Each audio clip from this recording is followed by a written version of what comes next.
भावना नहीं, हल्के हल्के गांव से लेकर शहर में विवाद तक क्रिएट हो रहे हैं, आपके मंत्री जा रहे हैं वहाँ, विरोध हो रहा है, लड़ाई झगड़े की स्थिति पैदा हो रही है, तो किस लेवल पे फेलियर हो रहा है मामला?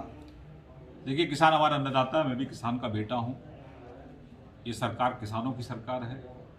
किसान आर्थिक रूप से स्वावलंबी बने, किसान की इनकम दोगुनी हो, किसान के घर में खुशहाली आए, ये लगातार हमारे देश के यशस्वी प्रधानमंत्री नरेंद्र भाई मोदी जी का प्रयास रहा है। और ये तीनों जो कानून लेकर आए हैं, ये मील का पत्थर साबित होंगे। किसानों की इनकम इससे बढ़ेगी, किसान आर्थिक रूप से स्वावलंबी होंगे।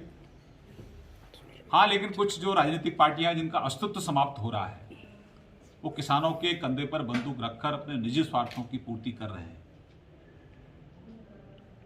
उन लोगों को ये बताना चाहिए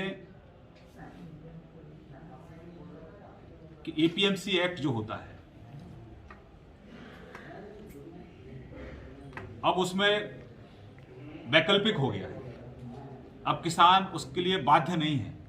किसान अपनी फसल को अपने खेत से भी बेच सकता है, किसान अपनी फसल को मंडी परिसर के बाहर से भी बेच सकता है। तो अब किसान को स्वतंत्रता है, किसान को अब स्वतंत्रता है। पहले वो साहूकार के मकड़ जाल में फंस जाता था, अब उस मकड़ जाल से भी किसान को आज़ादी इन कानूनों के तहत मिलेगी। हमारे प्रदेश में, हमारे देश में बटाई पर खेती होती रही है, और बटाई की खेती को कॉन्ट्रैक्टिव फार्मिंग का नाम अगर दिया जाता है और उसका विरोध करना और उसमें ये सरकार पर आरोप लगाना कि आपकी जमीन को कोई सरकार हड़प लोगी, ये बहुत ही शर्मनाक है।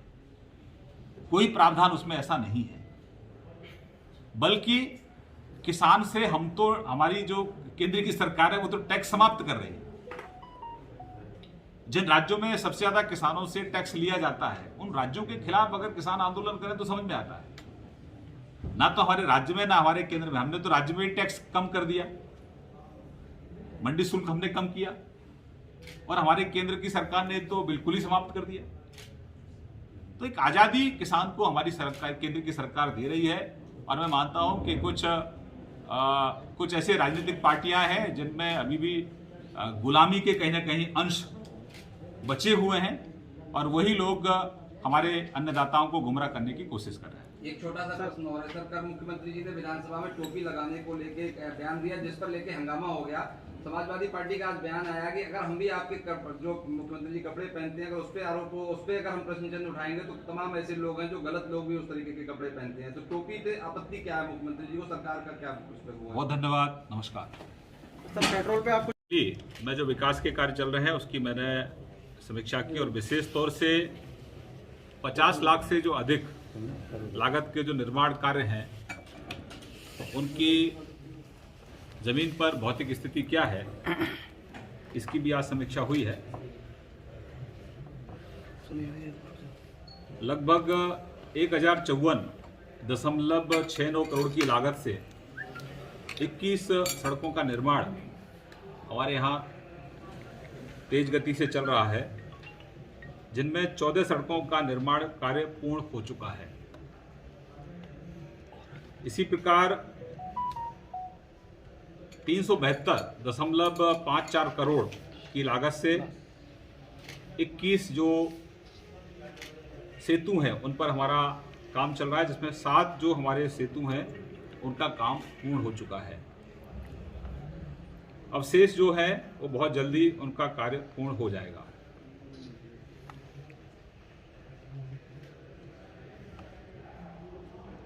विभिन्न कार्यदायी संस्थाओं द्वारा निर्माणाधीन अन्य परियोजनाओं में 1447.43 करोड़ की लागत से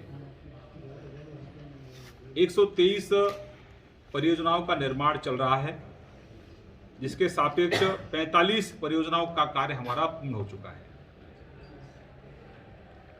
और सुखद स्थिति है कि हमारा बरेली जिला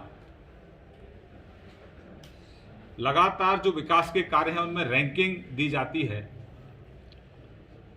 तो दिसंबर 20 में हम रैंकिंग में 8वें पायदान पर थे। हमारे जिला प्रशासन और हमारे डीएम के अथक प्रयास से सभी जो अधिकारी हमारे जो काम कर रहे हैं उनके सभी के प्रयास से इस माह हमको 4थी रैंकिंग प्राप्त हुई है।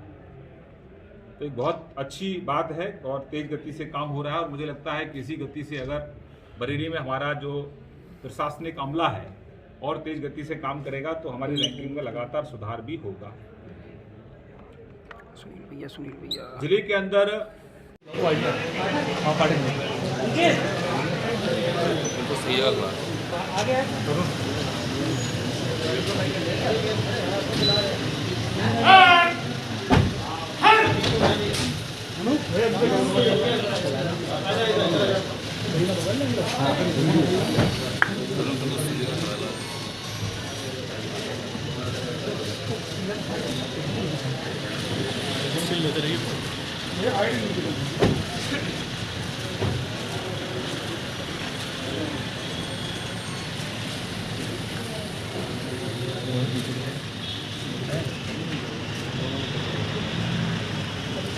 चलो चलो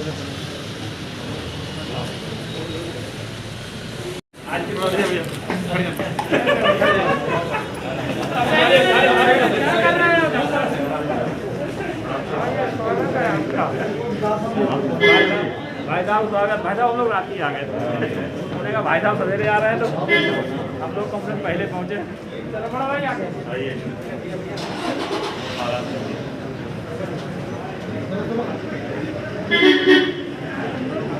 मंत्री खड़ा रहे बाकी विचार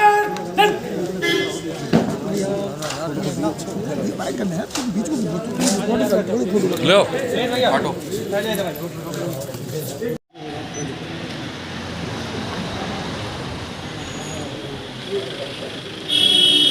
दीपक आईडी दो सर। अरे